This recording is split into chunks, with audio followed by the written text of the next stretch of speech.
Hey, in this video I'm going to show you how to play the major scale on the guitar. I'm not going to talk about the theory behind the major scale, although that is an important topic. I actually cover that in a lesson on my website, and I'll do a separate video on that at some point. But right now I just want to focus on where to play it on the fretboard and what patterns to use.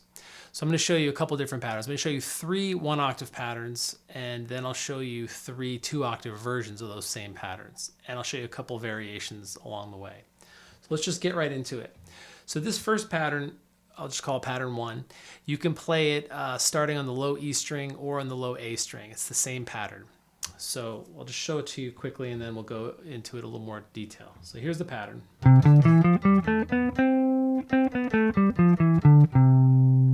Okay, so this pattern starts with the second finger on the root note. Right now I'm playing it just a C major scale, so I'm starting on the 8th fret of the low E string. That's a C right there, so that makes this a C major scale. If I was to start, let's say right here, with this A, then that would be an A major scale. So anywhere, wherever you start it with your second finger, that's the major scale that you're playing. So this goes from this root note up to this octave here. And as far as like which fingers you're playing, it's 2, meaning the second finger, 4, 1, 2, 4, 1, 3, 4. So 2, 4, 1, 2, 4, 1, 3, 4. So that pattern, like I said, you can play it anywhere starting on the low E string or anywhere on the A string. So if I want to, let's say this is a C here on the E string, I could play the same pattern here, starting with this C on the A string. So same pattern, 2, 4, 1, 2, 4, 1, 3, 4. And again, if I move somewhere else on the A string, like right here, let's say this is an E, so then this is an E major scale, and so on. So that's a really kind of foundational pattern to learn, probably the first one that you should focus on. And the 2-octave version of that, which I'll show you in a little bit, is a very good scale to practice. Okay, so that's pattern 1. Let's move on to pattern 2. Pattern 2, we're going to start with the pinky on the root note. So again, I'll start with the C major scale. So now I'm in 5th position because my first finger is on the 5th fret. That means this is 5th position. So I'm going to start with my pinky here on that C, and it's going to end up with this octave here. That's C on the G string. So here's the scale.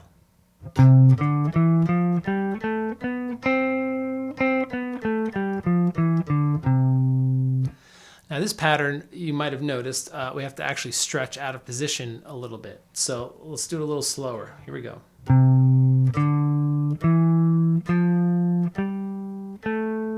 When we go to play that 7th step of the scale, the B, we have to stretch a little bit to reach that. And then it finishes with this C here. So when you play in a position, you don't always, stay in that position. Sometimes you slide out of position slightly. Sometimes you have to reach a little bit or stretch. So here's an example of that. And that's one of the reasons that it's good to learn this scale and scale, scales in general. But the major scale, these patterns I'll show you, you have some stretches in there, so they're actually really good for working on your left-hand technique. So if the stretch is hard for you to play kind of lower down on the neck here, you can move up and play it at a higher fret so that up here the frets are closer together, so you don't have to reach quite as far. So if you were for example, if you were to play the F major scale right here, that stretch from there to there is pretty small compared to, let's say, down here. It's a much bigger stretch because the frets are further apart.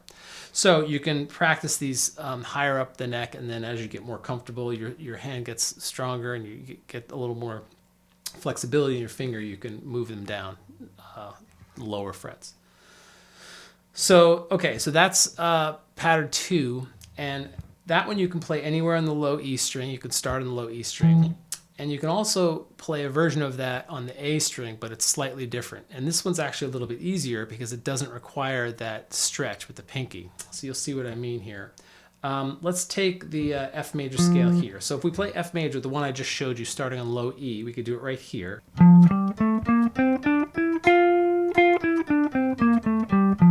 Right, so that's F major starting on the low E string. So if we want to instead start on the A string, we can go to this F here. Okay, and now I'll play the same scale, but you'll notice that the pattern is slightly different.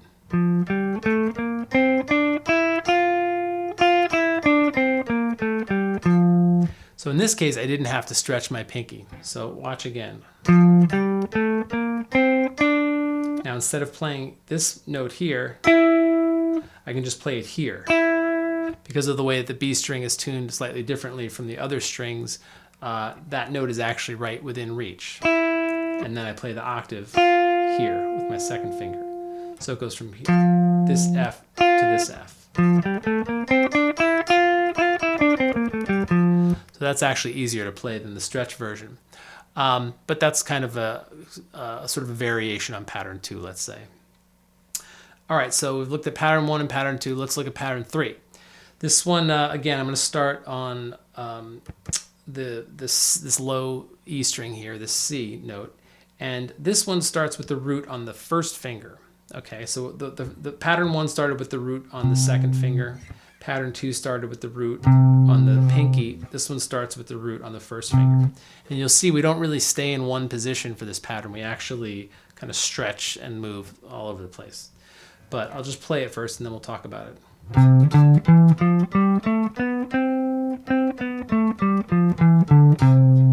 Okay, so you can see right away that I'm stretching with just the second note basically, because I start out in 8th position here. I'm in 8th position because my first finger is on the 8th fret.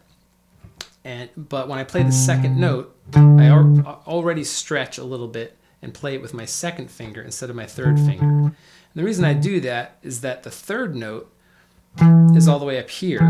And if I did it, if I played like this with my first finger and then my second finger, then I'd have to do a 2-fret stretch to get that third note of the scale.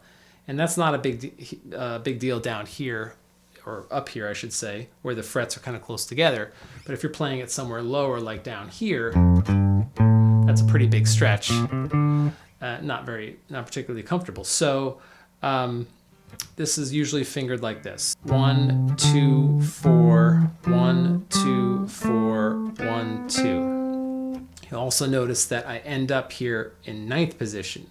Because of all that stretching, when it gets time to play the 7th and 8th notes of the scale, it just makes more sense to, since you're already kind of in 9th position because you've stretched up to here, makes sense to just kind of play it like that. Now you don't have to do that.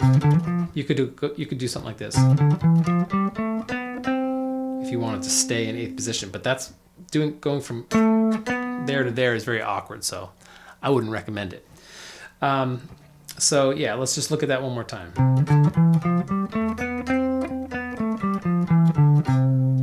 Okay, so that's pattern 3, and it's really useful for practicing your technique. Again, when you get down here, that can be a really good exercise to help you work on your stretching. So those are the 3 patterns, and I showed you one variation for pattern 2. Now I'm just going to show you the 2-octave versions of those same patterns. Okay, so let's go back to pattern 1. Here's pattern 1. Now if I want to extend that up to the next octave, which would be here, I go.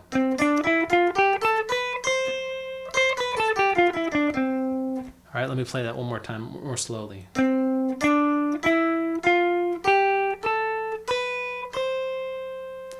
Okay, so now the whole 2-octave version of that scale is like this.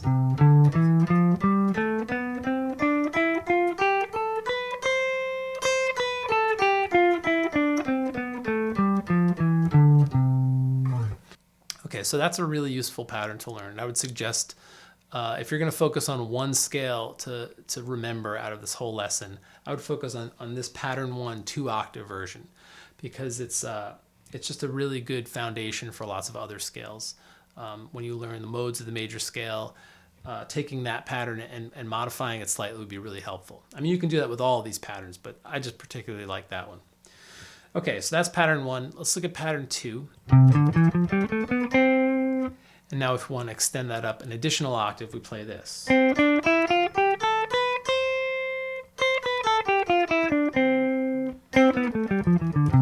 So that addition there, it's actually a really handy little scale because it just fits nicely in the fingers. I don't know, I just kind of like that one.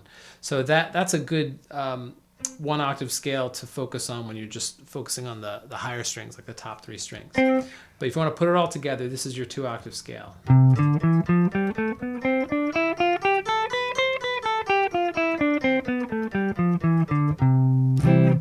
Okay, so that's pattern 2. Now let's look at pattern 3, the 2-octave version. Let's go up here. So that was pattern 3. And now to extend that up, we have kind of 2 different options to extend it up 1 more octave. Okay, so this version, we went up again 1 more position. So I start here, and then I slide up to this position, so I end up in 10th position. So to play the 2-octave version of that, it would look like this.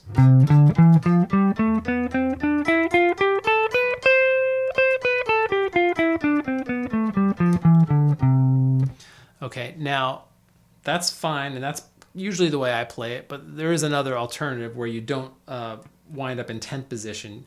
You can do this instead. So instead of going, you can go. So in this case, you stay in 9th position for these notes, and then you stretch back to 8th position for that octave.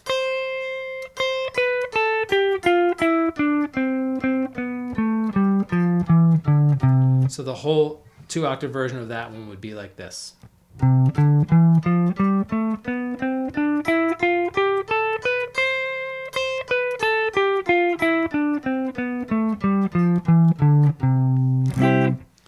right, that's pattern 3, 2 octaves.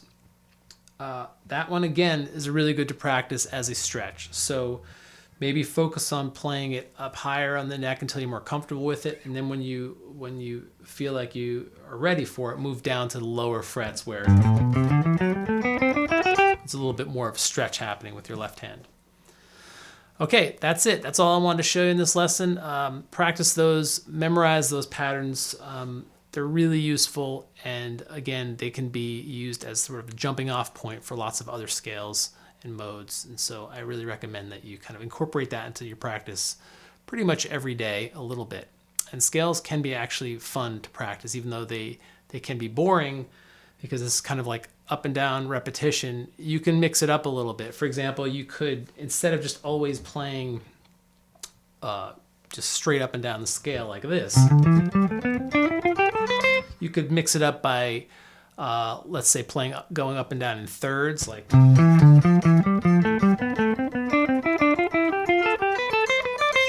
so instead of just playing, each time you play one note, you play a third higher, and so on. You can go up playing 3 notes at a time like this.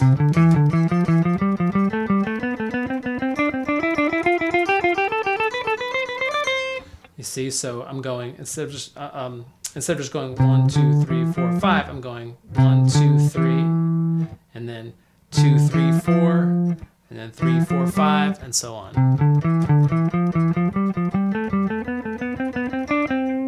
So it doesn't have to be boring practicing scales. You can mix it up, and it can be really good to help your technique, especially for soloing and that kind of thing.